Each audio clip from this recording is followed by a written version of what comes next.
In 1971, Intel released the world's first commercial microprocessor, the 4004, a chip the size of a fingernail containing 2,300 transistors that could outperform room-sized computers built just a decade earlier. By 2000, Intel was the most valuable semiconductor company on Earth, worth over $500 billion at its peak, powering 85% of the world's personal computers. The phrase Intel Inside wasn't just a slogan, it was a promise, a guarantee that whatever machine you bought, the brain inside it came from the best. 24 years later, that promise was broken. In 2024, Intel's stock fell over 60% in a single year. 15,000 employees were cut in a single announcement. The CEO was forced out, and the company that once defined the semiconductor industry was fighting not for dominance, but for survival. This is the story of how the world's most important chip maker missed every turn that mattered, and how a global chip shortage exposed what had been rotting from the inside for over a decade. For nearly 4 decades, Intel operated under a principle established by co-founder Gordon Moore. Moore's law predicted that the number of transistors on a chip would double approximately every 2 years, while the cost of production halved. It wasn't a law of physics, it was a manufacturing challenge. And Intel didn't just meet it, they defined it. Every 2 years, a new generation arrived. The 286, the 386, the Pentium, the Core series. Each one was faster, cheaper, and more efficient than the last. Competitors couldn't keep pace. AMD struggled financially through most of the 2000s. TSMC and Samsung focused on memory and mobile chips, staying clear of Intel's PC stronghold. By the mid-2000s, Intel controlled the processor market so completely that the European Commission fined them $1.45 billion in 2009 for paying manufacturers to delay or cancel products using AMD chips. Intel was so dominant that regulators believed the market could not correct itself. The company had to be restrained by law. But dominance created a problem Intel would not recognize until it was too late. When you control 85% of a market, the greatest threat is not a competitor. It is yourself. The first crack appeared in 2014. Intel had been leading the industry in what are called process nodes, measurements in nanometers that indicate how small the transistors on a chip are. Smaller transistors mean faster, more efficient processors.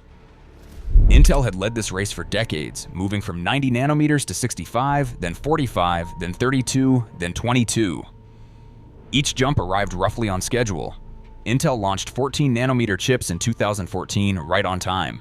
The plan was to move to 10 nanometers by 2016. 2 years, just like Moore's law prescribed. 2016 arrived. There were no 10 nanometer chips. Intel announced a delay. The new target was 2017. Then 2017 arrived. Another delay. The target moved to 2018. Then 2019. Intel finally shipped 10 nanometer processors in volume in 2019, 3 full years behind schedule. In the semiconductor industry, 3 years is not a delay, it is a generation. While Intel struggled, TSMC, the Taiwan semiconductor manufacturing company, delivered their 7 nanometer process on time in 2018. Samsung followed shortly after. Both were now manufacturing chips with smaller transistors than Intel. That had not happened in the company's entire history. For the first time in decades, Intel was no longer making the world's most advanced chips.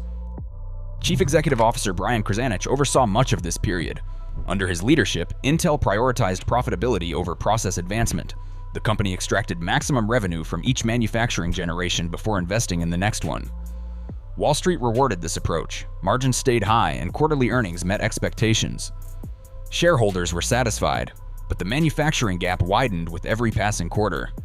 In June 2018, Krzanich resigned after the company discovered he had violated Intel's non-fraternization policy. His replacement, Bob Swan, became Intel's first chief executive officer without an engineering background. Swan was a finance executive, previously Intel's chief financial officer. His appointment signaled the company's priorities clearly: financial optimization over technical innovation. Swan inherited the 10 nanometer crisis and the growing gap with TSMC. His response was to consider what had previously been unthinkable: In July 2020, Swan publicly acknowledged that Intel might outsource chip manufacturing to TSMC or Samsung. The company that had built its entire identity on making the world's best chips in its own factories was now considering paying a competitor to do it for them. Then the shortage hit. In 2020 and 2021, a global semiconductor shortage paralyzed industries worldwide. COVID-19 lockdowns disrupted supply chains. Demand for laptops, gaming consoles, and data center equipment surged as the world moved online. Automotive manufacturers who had canceled chip orders at the start of the pandemic expecting a downturn suddenly could not secure supply when demand rebounded. Car factories shut down across continents. Ford, GM, and Toyota collectively lost billions in production. Sony could not manufacture enough PlayStation 5 consoles to meet demand. Apple warned of supply limitations for iPhones. The entire global economy felt the impact of not having enough chips. For Intel, this should have been the moment of validation. The world was desperate for semiconductors. Intel had fabrication plants across the United States, Ireland, and Israel. They had decades of manufacturing expertise and billions in infrastructure. They should have been positioned to meet demand, charge premium prices, and reassert their dominance. Instead, the shortage revealed the opposite. Intel could not capitalize because their manufacturing technology was a generation behind. The chips the market needed most, advanced processors for data centers, AI workloads, and high-performance computing, required leading-edge manufacturing. TSMC had it. Intel did not. Apple had already made the switch. In June 2020, Apple announced they were abandoning Intel processors entirely for their Mac computers and replacing them with custom chips manufactured by TSMC. The M1 chip, released in November 2020, outperformed Intel's best laptop processors while using a fraction of the power. Apple had not just left Intel, they had demonstrated publicly that Intel's products were no longer best in class. Tech publications ran side-by-side benchmarks showing Apple's first laptop processor beating Intel's most refined designs. The underlying reason was not Apple's design genius alone, it was TSMC's manufacturing. Apple's M1 was built on TSMC's 5nm process.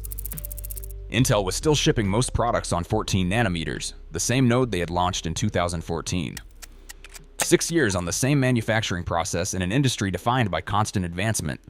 Meanwhile, AMD was experiencing a transformation. Under Chief Executive Officer Lisa Su, who took over in 2014 when AMD's stock was trading under $2 per share, the company made a critical strategic decision.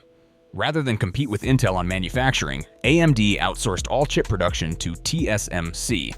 This meant AMD's processors were built using TSMC's leading-edge technology, while AMD focused entirely on design.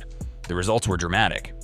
AMD's Ryzen processors, launched in 2017, matched Intel's performance at lower prices. By 2020, Ryzen chips were winning benchmarks across consumer, gaming, and workstation categories. AMD's data center chip, EPYC, began taking server market share from Intel's Xeon for the first time in over a decade. Revenue nearly tripled from $9.7 billion in 2020 to $22.7 billion by 2023. Same competitive landscape, same customer base, same chip shortage. AMD thrived because they recognized what Intel refused to accept. Manufacturing leadership had shifted to TSMC, and leveraging that reality was smarter than fighting it. In February 2021, Intel's board replaced Swan after just 2 years. His successor was Pat Gelsinger, a 30-year Intel veteran who had served as the company's first chief technology officer. Gelsinger was an engineer. His appointment signaled Intel was returning to its technical roots. Within weeks, Gelsinger announced the most ambitious strategy in Intel's history: 5 process node advancements in 4 years, a new foundry division called Intel Foundry Services to compete directly with TSMC for manufacturing contracts, and over $100 billion in new fabrication facilities, including a $20 billion project in Ohio, expansions in Arizona, and new plants in Germany and Israel. His pitch was straightforward. The chip shortage had proven the world could not depend on manufacturing concentrated in Taiwan, a geopolitically vulnerable island 100 miles from mainland China. America needed domestic chip production. Intel was the only company that could provide it. The argument resonated. In August 2022, President Biden signed the CHIPS and Science Act, allocating $52.7 billion for domestic semiconductor manufacturing. Intel was the largest beneficiary, receiving $8.5 billion in direct funding, plus $11 billion in loans. The US government was effectively betting on Intel's recovery. But government funding does not fix engineering problems, and Intel's engineering problems were compounding. Revenue fell from $79 billion in 2021 to $63 billion in 2022 to $54.2 billion in 2023. Net income swung from a $19.9 billion profit in 2021 to a $1.6 billion loss in 2023.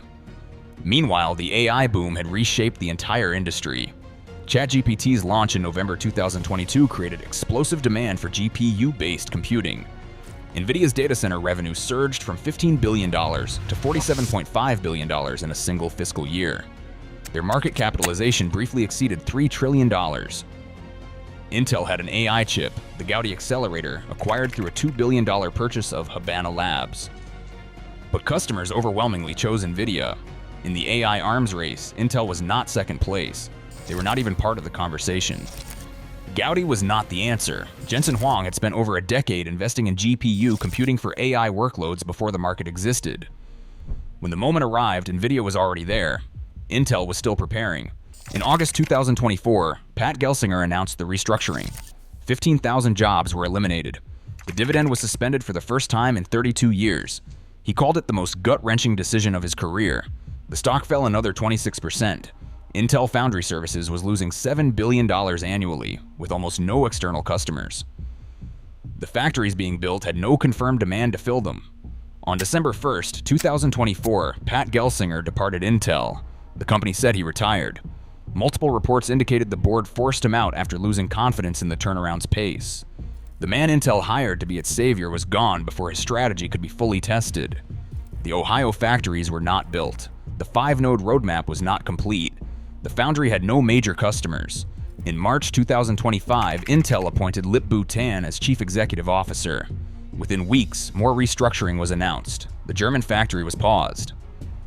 The board began evaluating whether to split Intel's foundry and product businesses entirely, undoing the integrated model that had defined the company since its founding. Intel's market capitalization sat around $90 billion. NVIDIA was worth $3 trillion. AMD exceeded $200 billion. TSMC surpassed $800 billion. The company that invented the microprocessor ranked 5th among semiconductor companies by market value. The chip shortage from 2020 to 2022 did not destroy Intel. It exposed what years of strategic decisions had already built. 3 patterns defined the decline. First, Intel treated manufacturing leadership as a financial asset rather than a strategic necessity. They extracted maximum profit from each process node before advancing to the next.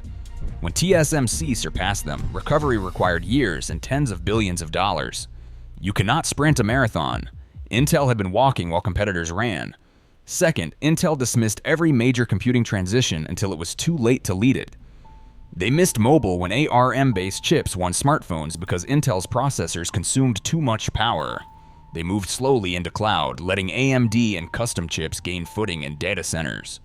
When AI created the largest demand surge in semiconductor history, Intel had nothing competitive ready. The pattern repeated across 3 decades. Intel saw each wave coming, acknowledged it publicly, and moved too slowly every time. Third, Intel's leadership consistently chose continuity over disruption. Paul Otellini declined to manufacture chips for the original iPhone, a decision he later called the biggest mistake of his career. Brian Kranich focused on margins during the critical years TSMC pulled ahead. Swan treated engineering crises as balance sheet problems.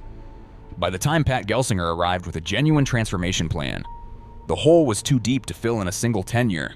He needed a decade. The board gave him less than 4 years. The lesson for every dominant company is this: the market does not care what you built yesterday. It only cares what you can build tomorrow. Intel created the microprocessor. They put a chip in every computer on Earth. They made Moore's Law real for 30 consecutive years. And then they spent the next 15 assuming that history guaranteed the future. It does not. It never has. The $500 billion empire was not destroyed by a chip shortage. It was destroyed by the belief that being Intel was enough. The shortage just made sure everyone noticed.